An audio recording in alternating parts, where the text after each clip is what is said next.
Mahalaga namang maparaan ang mga Pinoy kahit pa sa krisis sa petrolyo. Nakunan nga sa video ang first-year college student na kumukuha ng Bachelor of Science in Agriculture habang bumibiyahe mula sa kanyang boarding house sa Yumang Street papuntang Lagaw sa General Santos City.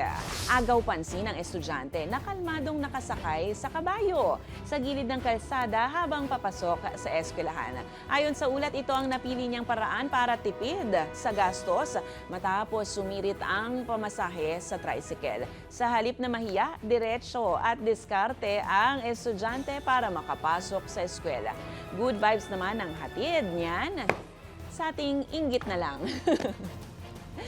Kung kayo po ay may kwentong kakaiba, mga kwento ng pag-ibig o storya ng inspirasyon at pag-asa, maaari itong ibahagi, sumali sa ating Facebook group na Balitang A to Z, panoorin ang replay ng ating programa at sundan ang ating social media pages, hanapin ang Balitang A to Z.